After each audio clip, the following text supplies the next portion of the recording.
For over 150 years, the most powerful men in America have been meeting in a secret forest under the same rules. There's no recordings, no transcripts, and no leaks until now. For the first time in the group's history, a membership list has actually surfaced. Over 2,000 names, including presidents, billionaires, Supreme Court justices, high-ranking intelligence officials, all in the same place at the same time, and all of it off the record. And they opened it all with a ritual and robes and fire and this giant, weird stone owl thing and effigy that's burned in the dark. It sounds like a movie or something, but over the last several decades, evidence has been building. And today, we are finally going to lay it all out. Because the real question isn't what happens at Bohemian Grove or who's invited. The real question is, what are they hiding? So, sit back, relax, and welcome to camp.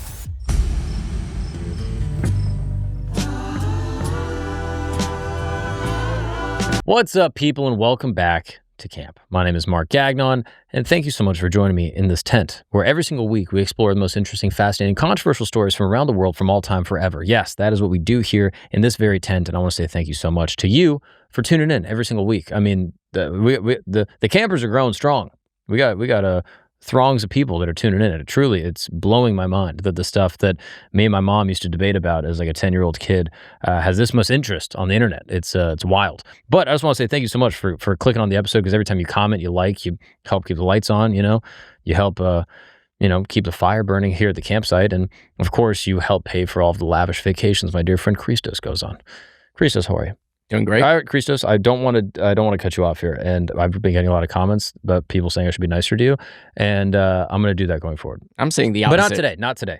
Today, we're talking about Bohemian Grove, okay? If you never heard of this, well, you're in luck. You're in the right place, because today we're going to be laying it all out. We're going to be going through the history of what Bohemian Grove is, how it started, and kind of what it morphed into, and ultimately, what's actually going on. This is something that has existed in internet rabbit holes and conspiracy lore for decades. I mean, Alex Jones kind of made his bones off Bohemian Grove, I'm pretty sure. He was one of the first guys to crawl up to the top of the break and look down in there to see what they were doing, and talked about it on radio, which was whoa, this is crazy. He has been right about a lot of things. Unfortunately, he's got some hits. He's been wrong about some stuff, but he's been right about a couple things. At the very least, he pointed out that Bohemian Grove was a little weird, and the stuff that was going on there was strange. So if you're interested in secret societies, occult rituals, and the doings of the elites, or shall I say the Epstein class, I've seen people say that recently, and I actually think it's a better term, then you're in the right spot. So let's dive in. Okay, what is Bohemian Grove? Well, it kind of starts in 1872. Place called San Francisco, California. Ever heard of it? Basically, a bunch of journalists and artists and musicians and writers, actual bohemians in the original sense of the word bohemian. Do you know where Bohemia is, by the way? Well, I know it's La Boheme, which is the term for the normal class of people, right?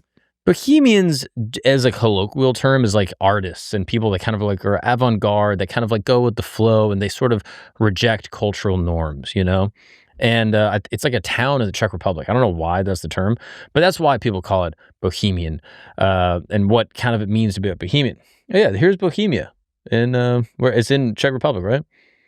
Yeah, I mean, probably some great reason, but yeah.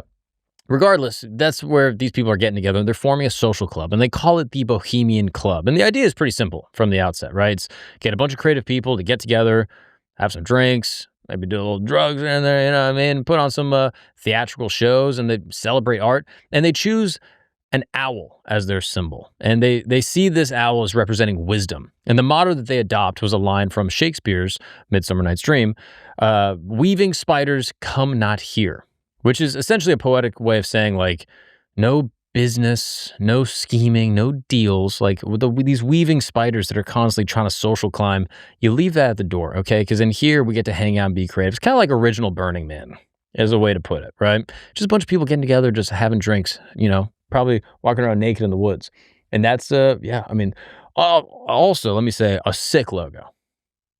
I mean, not the owl in general, because it might be Moloch and it might actually be a satanic entity, but this one is beautiful. I mean, look at the colors on that. That is so nice. I was about to say the colors are the worst thing about it. No, I think the colors, especially for the 60s, was such vibrant. Could you put that on a shirt for me for my birthday? We'll sell it on the store. I love that. All right. Now, 6 years later, in 1878, one of the club's founding members, a stage actor, this guy Harry Edwards, he announces that he's leaving San Francisco for New York. So the club throws like this big going away party in the redwoods of Marin County, and they bring food and lanterns and they stay out overnight and they love it. That camping trip, the simple send-off for like one of their members, became the start of a tradition for the group. So in the 1890s, these Bohemians landed on their permanent home, a 2,700-acre stretch of old-growth redwood forest in Sonoma County, along the Russian River near a small town called Monte Rio. And they call it Bohemian Grove. And they purchased the land outright in 1899. Now, here is where the original version of the story starts to kind of shift. The club began extending memberships to a bunch of wealthy people who would be able to like fund these theatrical productions, right? So you got to have like the artists and the avant-garde people, but also you got to get some tech bros coming in to kind of like fund the stuff that they're working on, right? So once the money comes in, the power isn't far behind. All of a sudden, presidents, industrialists, generals, CEOs, they're all joining and or they're, invited as guests. And by the early 20th century, the famous names attached to the Bohemian Grove include Mark Twain, Jack London, Ambrose Bierce, and then pretty soon after, Herbert Hoover, William Taft, Dwight Eisenhower. And eventually the Bohemians and the actual artists get crowded out by the billionaires, but of course the club keeps the name. It's kind of literally Burning Man. It's a bunch of like artists in California that want to like get together and do drugs, and then like a bunch of rich tech bros and comedians show up. Presidents is pretty big. That's pretty big. We're not far off from like Bush going to Burning Man. Which one? Actually, the first is not with us. The first one has already been burned up, I think. Now, what started as a camping trip for artists turns into something very deliberate. Because once the guest list is shifting, everything else shifts. So who gets invited, who gets access, who actually gets to be at these parties is going to change, because even the most powerful people in the world, all of a sudden, you're going to need a lot more infrastructure. Okay? So the real question isn't how Bohemian Grove started. It's like, how did it turn into what it is? Because if you zoom out, the Grove isn't just a forest. It's like a blueprint kind of, this private, almost 3,000 acre ecosystem where status kind of decides like where you get to sleep and who you meet and all that kind of stuff. On the actual property, there are over 100 individual campsites spread across hillsides, each with its own name and its own like little like internal culture and its own like, order and stuff. And then, you have the prestigious camps, the ones that are near the lake, like Caveman and Owl's Nest.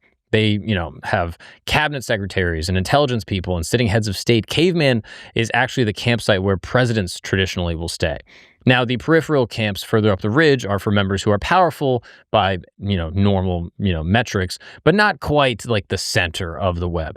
And the camps even have their own valets. They're described in, club records as essentially like these GMs that kind of like manage everything. And the full encampment runs for 2 weeks every July. It's actually coming up, not far away. And there are 2,900 members and guests housed in bunk beds and private quarters and fed in these dining halls that seat like 1,500 people, and they're entertained on 2 full performance stages. Now, getting in requires you to be invited by a current member, but after that, you kind of have to like get through like a vetting process, and it goes well beyond wealth. You get put on a wait list that runs like 20 to 30 years. The initial membership fee is roughly $25,000 plus annual dues. One former guest said that the wait supposedly is shorter if you play an instrument. Kind of a fun fact. I don't know if that's a euphemism. Sounds like it. A little bit, right? Now, at this point, Bohemian Grove isn't a retreat. It's like a filtering system, okay? It's a system designed to concentrate a specific type of person over decades, over time, behind these closed doors. And when you build something like that, what really matters isn't like, the rules or what you do, it's the results, like what actually happens. And the results are pretty significant. It's hard to really know exactly what goes on, again, because it is a closed club and it's very secretive. But from what people have reported on and, of course, leaks, we know a little bit. Now, the club's official position for most of its history has been very simple. There's no membership list. I mean, obviously there is, but the rules are kind of like Fight Club, right? The club doesn't discuss the members or the guests or anything that happens. And there's no list. There's no club even. What are you talking about? There's no burning owl. None of that stuff. Yet over the decades, through memoirs and journalism and like avant-garde sort of like, rogue, creators and journalists, they've figured out a comprehensive picture. And not only is it extraordinary, but it's very telling. Virtually every Republican president since like the 1920s has been a member or a guest. We're talking Hoover, Eisenhower, Nixon, Reagan, George H. Bush, and W. Several Democrats have also attended as guests, including Jimmy Carter. So just think about that. The Grove has also hosted at various points people like Henry Kissinger, a U.S. diplomat and strategist, Secretary of State, that guy that like did all the Cold War stuff. He like bombed Laos to, dust basically. That guy. And Colin Powell and Dick Cheney and Donald Rumsfeld, James Baker. He was a senior statesman. He was a Secretary of State and had a big role in the Cold War and like Gulf War stuff. This guy, George Shultz, another Secretary of State in the 1980s who helped, with the Cold War tensions and negotiated arms deals with the Soviet Union. I mean, the list goes on. Karl Rove, Walter Cronkite, Clint Eastwood. I mean, anyone and everyone. Or at least the most important, like high-ranking sort of status people within our society. Now, here's the detail that a lot of people miss. Every day at the Lakeside, prominent figures and members and guests deliver what are called Lakeside Talks. These are informal, but they're really substantial presentations on policy and science and geopolitics and intelligence and technology and anything you can imagine that really fancy, rich, powerful people would talk about. And over the decades, these talks have been given by legit directors of the CIA and astronauts and former presidents and business leaders, all of them off the record. Nothing's published. There's no transcripts, no accountability, none of that. Now, this is kind of ironic because you'll remember that the club's original purpose was supposed to be a place where people would like meet up and play and do drugs and be creative. I mean, their motto literally says, no weaving spiders. But 2 weeks of unguarded off-the-record conversations amongst the people that literally run the country and the banks and the corporations, well, the structure kind of made Bohemian Grove into the web. And it's, affectionately, I shall say, filled with spiders. And the plans that were spun, thank you, pun intended, on this literal grove would directly affect the rest of the world. So, for example, 1950, Eisenhower and Nixon met for the first time at Bohemian Grove as guests of former President Herbert Hoover around a campfire at Caveman Camp. At that time, Nixon was mid-Senate campaign and Eisenhower was being quietly courted for a little role called the President of the United States. And the Grove was where they were first introduced and where conversations started to happen. Later, Nixon himself described his 1967 Lakeside talk as the speech that gave him the most pleasure and satisfaction of his political career. Think about that. He was like, that was the peak. He called it the first milestone on my road to the presidency. What do you think that means, Christos? The first milestone. That was like the moment where he's like, I did my speech, my Lakeside talk, my tent talk at Bohemian Grove, and now I'm on track to be president. Seems like there's maybe some important context that came from this.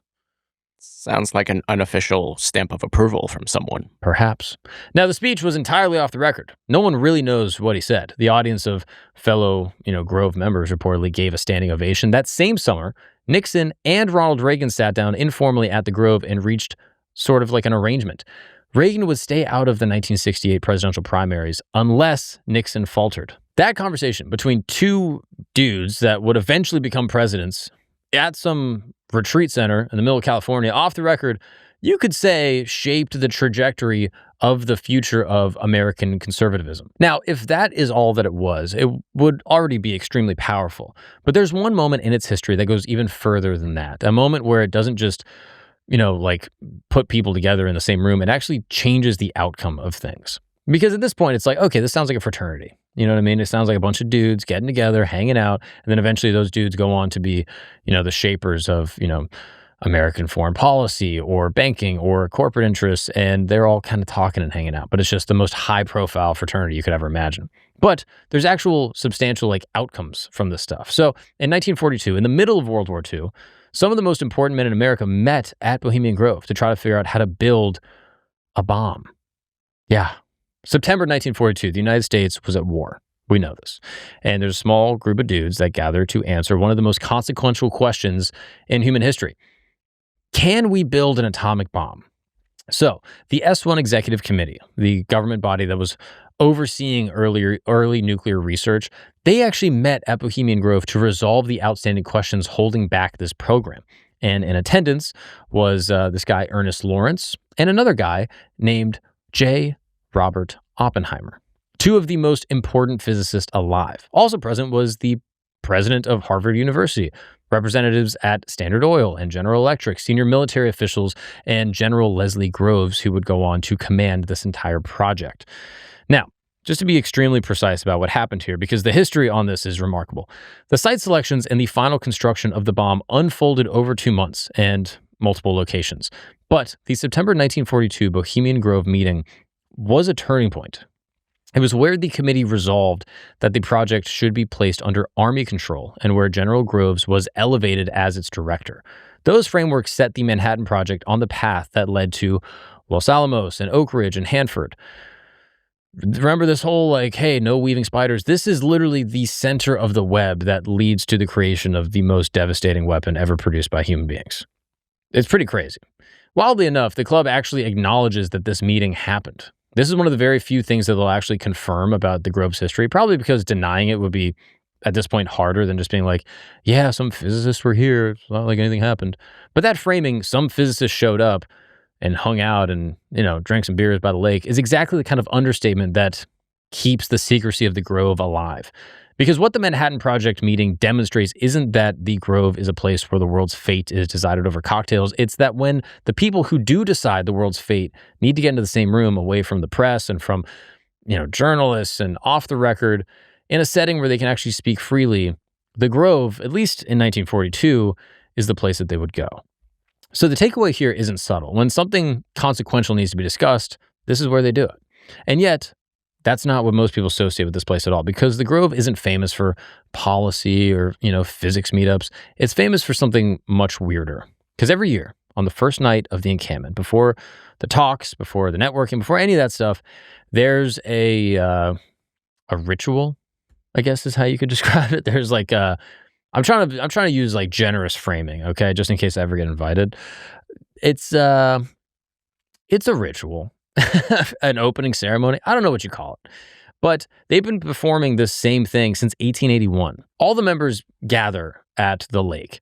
And at the far end is a massive shrine of an owl, a 40-foot concrete owl built in the late 1920s, covered in moss and other redwood forest debris, wired with audio equipment on the inside. And as night falls, the members are dressed in robes. And then 18 torchbearers line the lakeshore. And it's difficult to really say exactly what happens next, but I'll explain what people have sort of talked about on the internet, and this is all allegedly, and you can draw your own conclusions.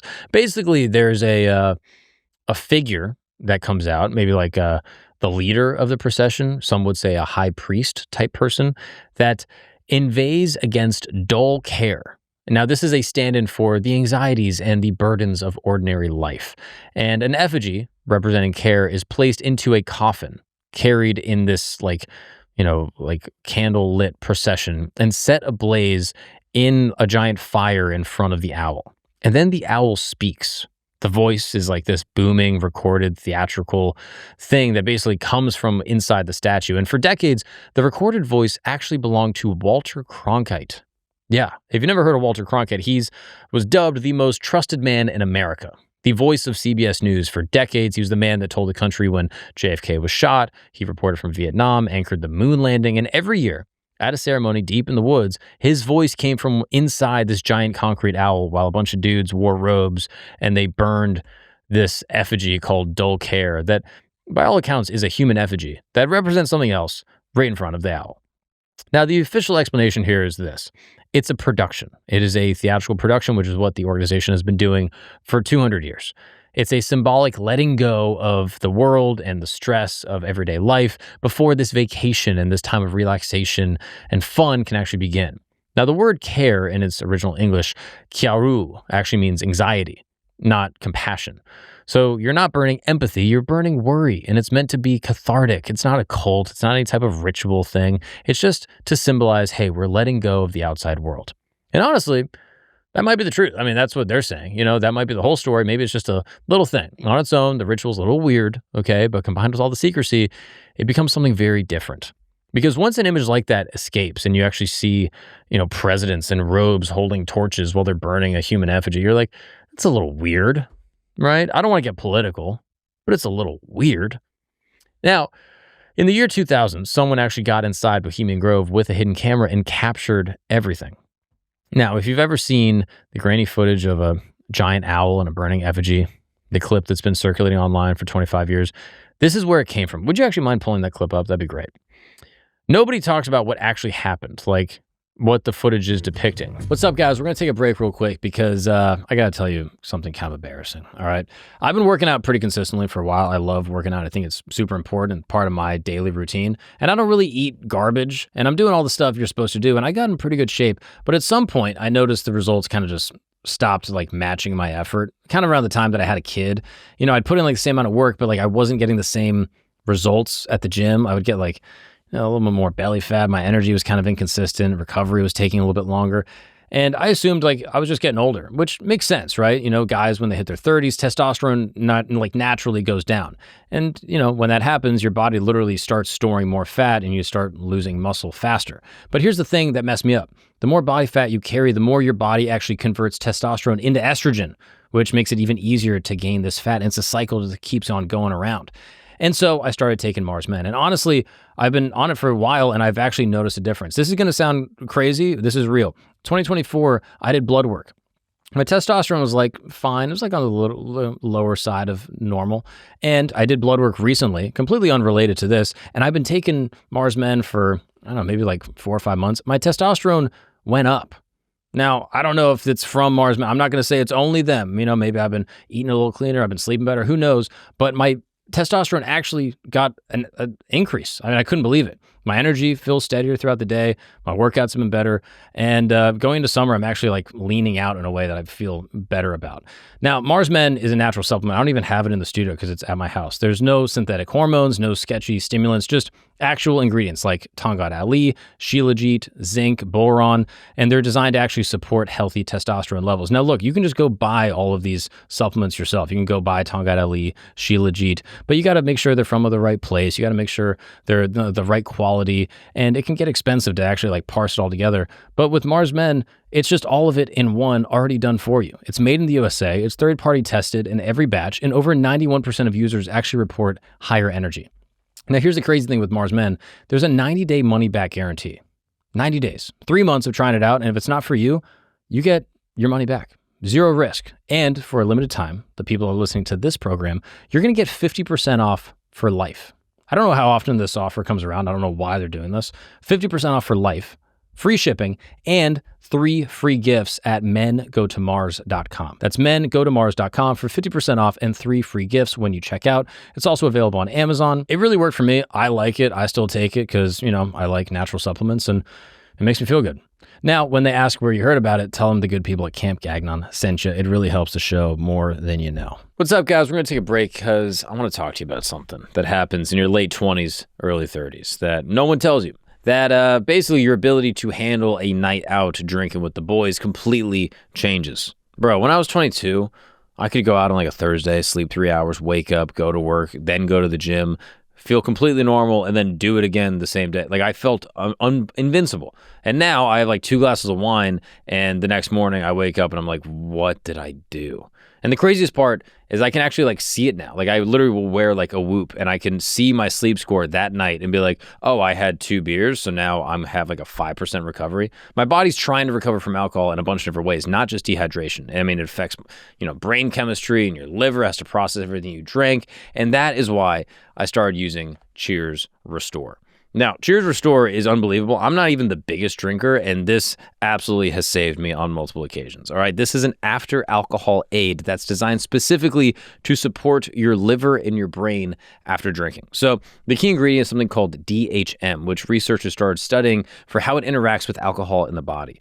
Cheers was actually invented by a student at Princeton, and now it's everywhere. I mean, it's been on Shark Tank, 50 million doses, 30,000 stores. It also has thousands of 5-star reviews on Amazon and has been backed by doctors and PhDs and clinicians and all this stuff. And the idea is very simple. You're a normal adult, you're having a couple drinks, all right? Cheers helps support your body so that you feel way better the next morning. And all you do is you take 3 capsules after your last drink or before bed.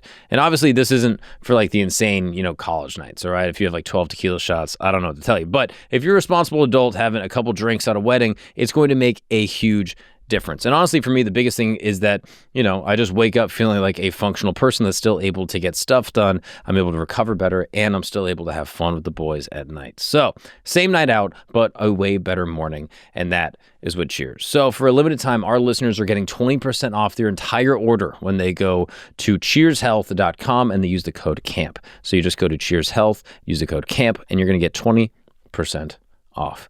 And after your purchase, they're going to ask where you heard about Cheers. Please tell them it was from the good people over at Camp Gagdon. It really helps us. It keeps the fire burning. It keeps the lights on. Thank you guys so much. Cheers has been amazing. I can't handle the uneasiness of the next day, and Cheers makes it all possible. Now, let's get back to the show. It was July 15th, 2000. And there's a radio host by the name of Alex Jones that entered Bohemian Grove with his cameraman, this guy Mike Hansen, and with them a hidden camera. They blended in as guests, and the Grove is large enough that not everyone knows each other, and they made their way to the lake. And that night, they captured the footage of the cremation of care. This is the footage right here. Now, it's a long video, so we're not going to play the whole thing, but you can just see a glimpse of it.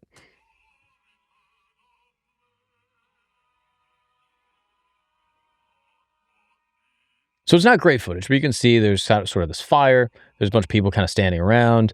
There's this sort of like ominous music playing in the background. Once again, Midsummer sets us free. It's a bit strange.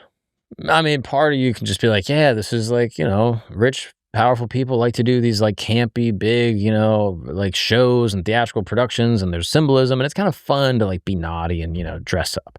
Now, Jones actually puts this footage out and declares that he had captured evidence of ritual sacrifice of the global elites. So he had a documentary called Dark Secrets Inside Bohemian Grove that spread really quickly in like the early days of the internet. And the imagery is pretty clear, right? You have a bunch of guys, there's a fire, there's a giant owl, there's an effigy getting burned, and the symbolism is it's a little on the nose.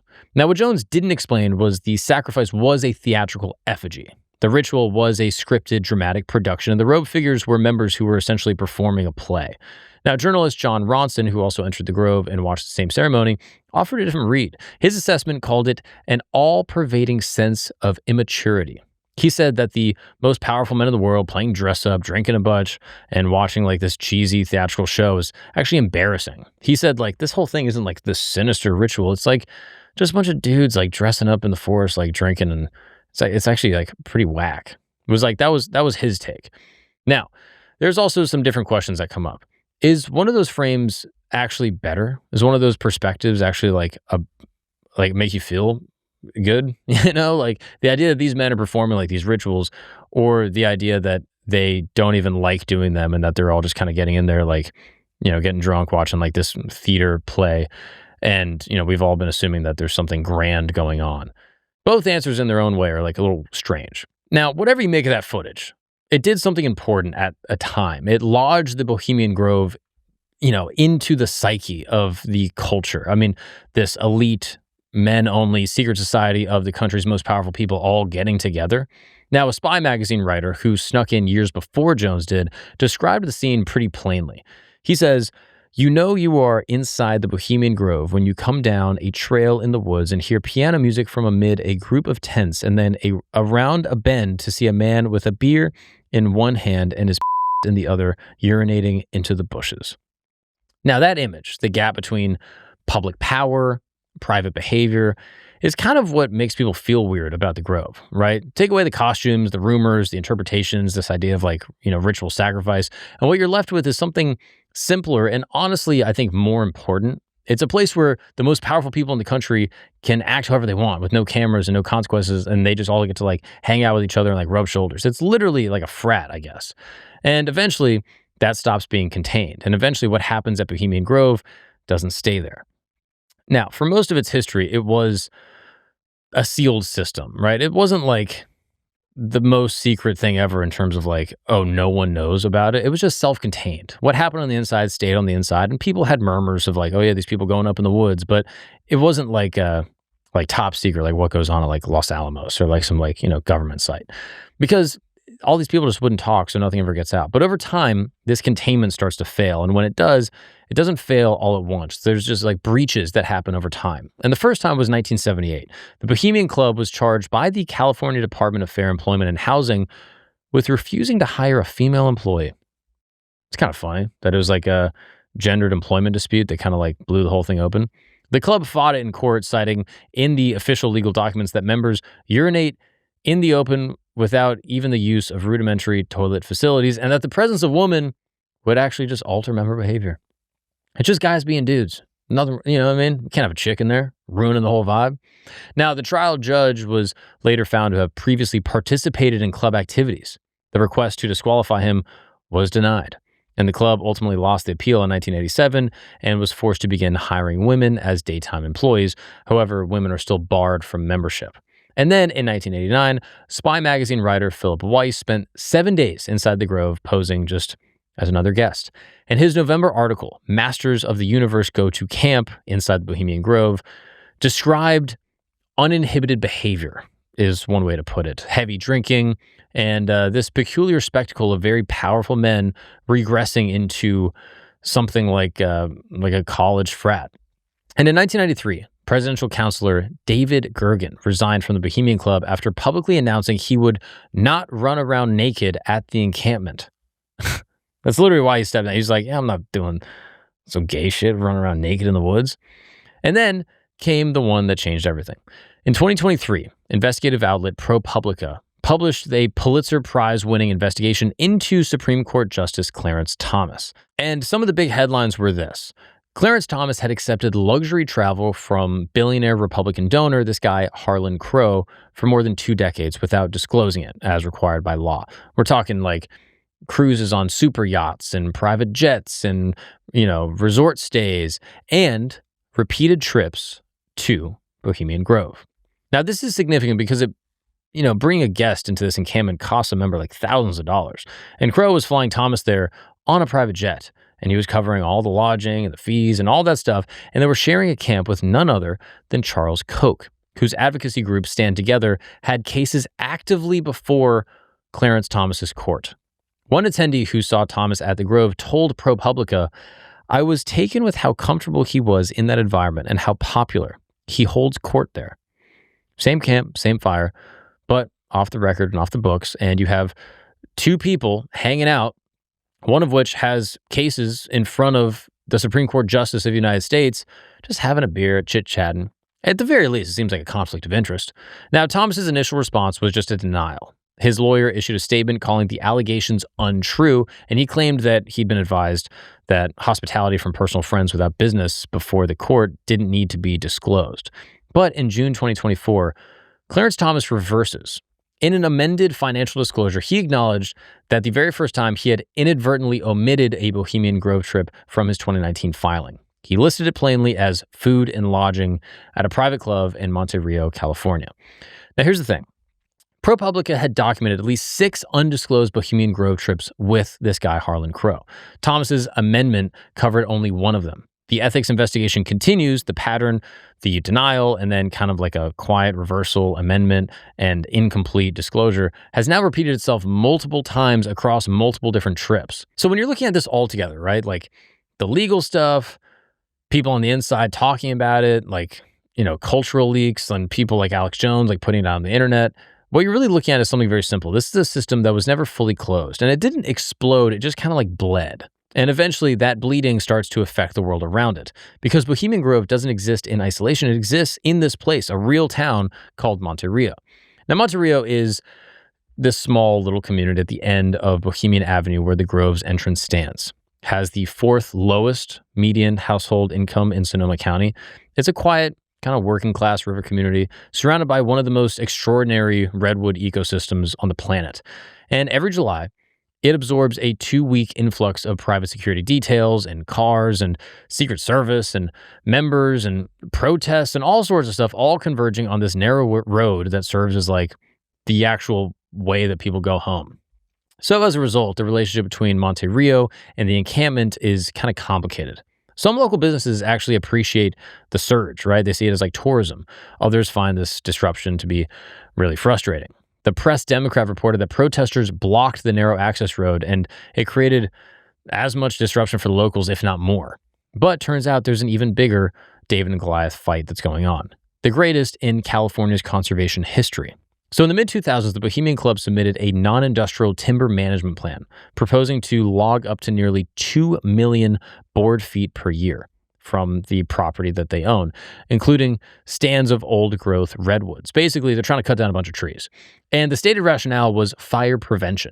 Now, critics, including a former fourth-generation club member named John Hooper, who resigned his membership specifically because of this reason, argued that it took a great deal more than commercial logging dressed up as conservation. He argued that it looked a lot more like commercial logging dressed up as conservation. Now, Hooper had hiked into one of the grove's finest old-growth stands and found trees tagged for cutting down, so he went to the club's board, and they kind of brushed him off. So then he quit and promptly founded the Bohemian Redwood Rescue Club with a bunch of local activists. So scientists from UCLA, UC Davis, they basically weighed in, and they basically said that harvest levels were unsustainable and that the redwoods, famously fire-resistant, didn't actually need to be cut down at all.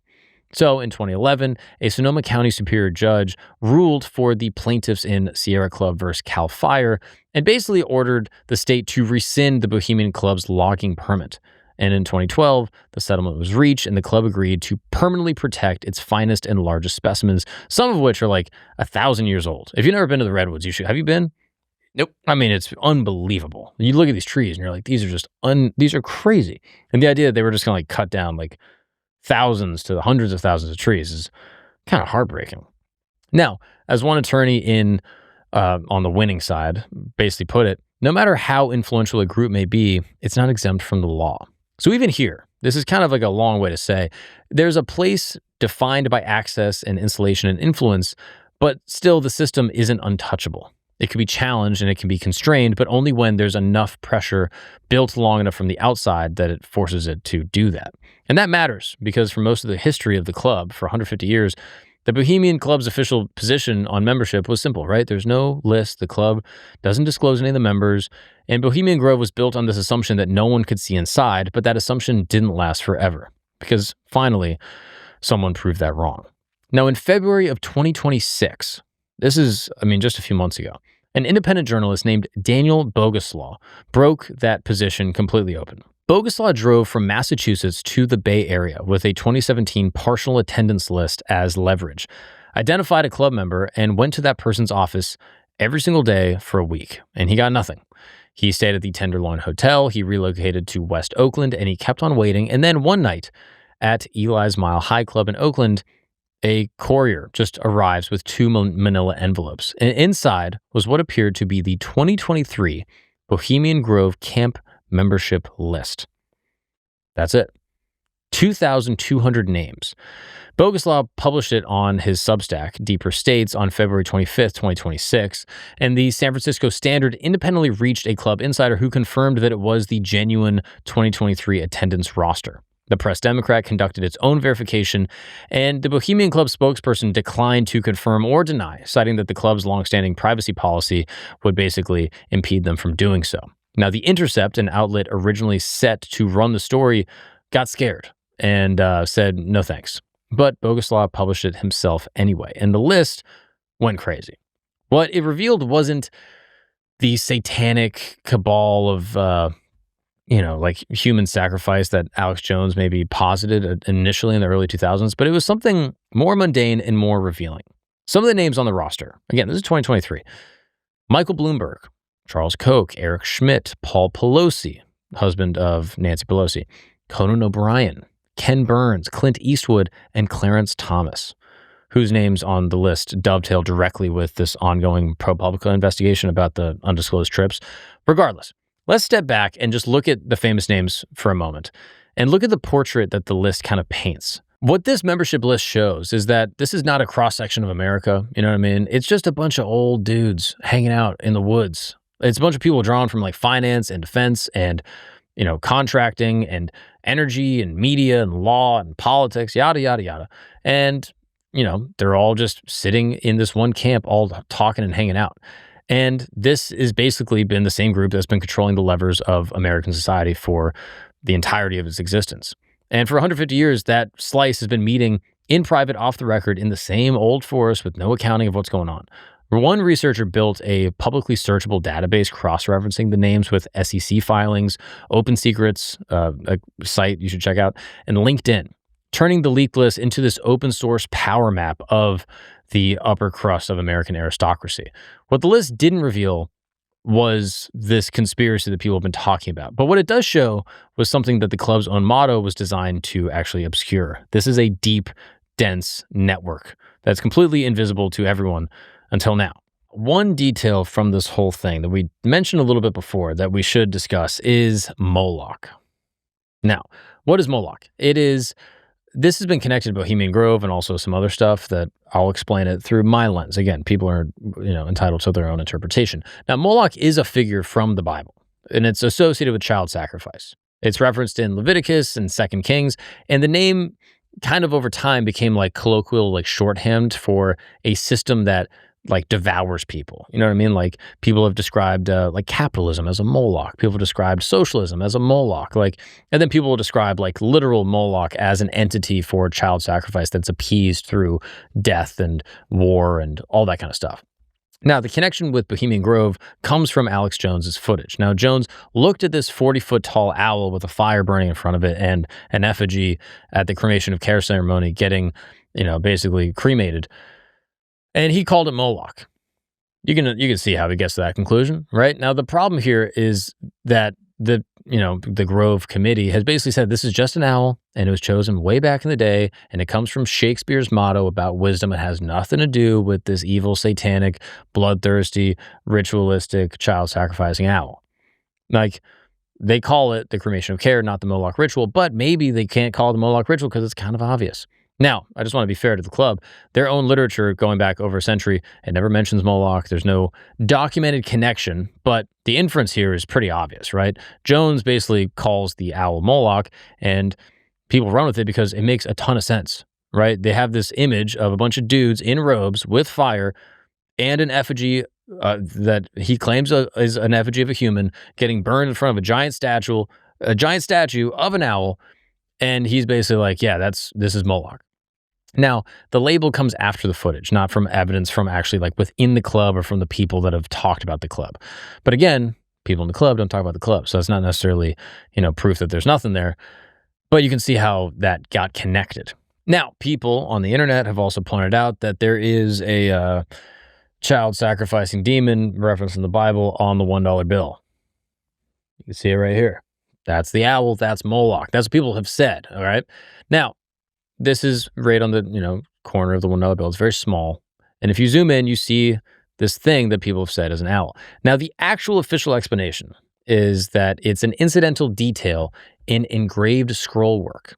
So basically, they say it's like an intricate decorative line work thing that appears throughout currency and was designed to make counterfeiting harder. Now, the Bureau of Engraving and Printing never confirmed that this is an intentional owl or not an owl at all, and no primary source, no designer, historical notes, official documentation actually support that this was intentionally placed. Now, the broader claim is that this owl connects the dollar bill to the Bohemian Club or the Illuminati or Freemasons. Now, again, none of these are supported through documents, but the Freemason symbols actually do appear all over the dollar bill. I mean, the pyramid, the Eye of Providence, those are documented and historically explained. And maybe we'll do a whole episode on symbolism within America and specifically American money, because there's a whole bunch of stuff that's really fun to talk about. But they have not, confirmed or denied that this is the owl. But people have made this claim like, okay, you have a bunch of American presidents all getting together. They're all hanging out. They're all wearing robes, burning these effigies in front of a giant owl. This is connected to the Old Testament. This is Moloch. This is proof that America is basically serving the satanic child-sacrificing being, which is why we're doing all this foreign policy stuff, killing kids around the world, and you are complicit every single time you pay taxes, which is evidenced by the picture of Moloch on the $1 bill that you put into the treasury every single year. That's the story. Is it true? I don't know. There's also this idea that the elites, the satanic elites, if we call them that they're required to signal or tip off what they're going to do before they do it. That it requires implicit consent. I forget the exact term for it, but this is the idea that they have to show you and that they need you to be kind of aware of it and then to do it anyway. Now, again, is any of that true?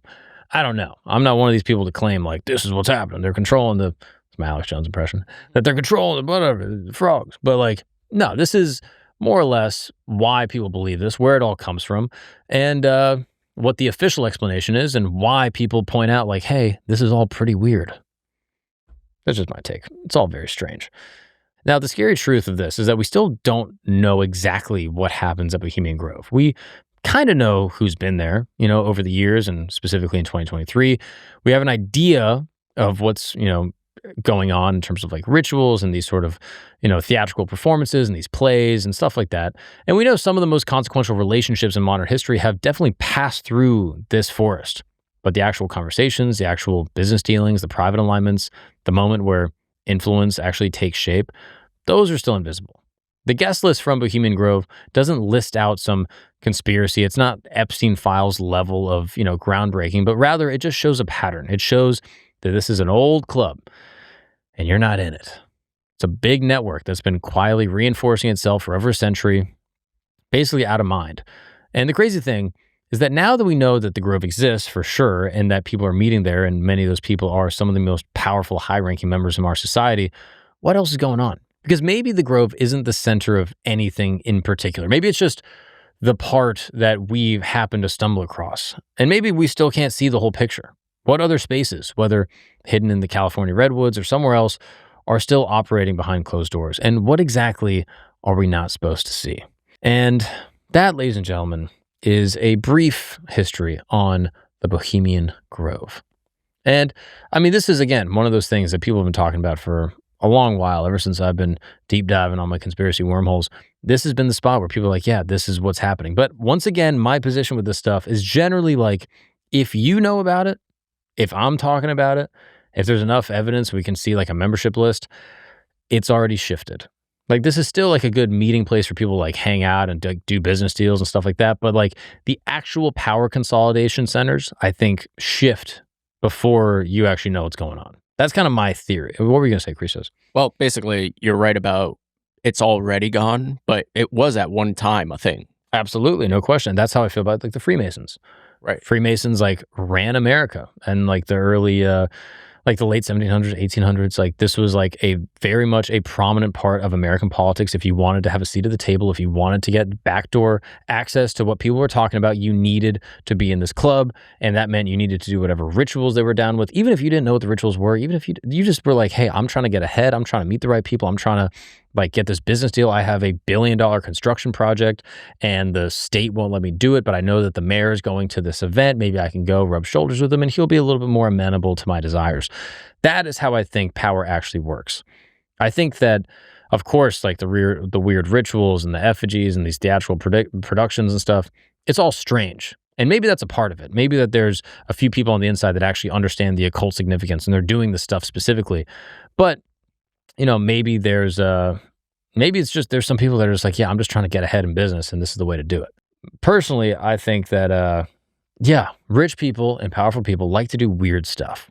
Now, do they know that they're participating in something strange and occult? I think there's a mix.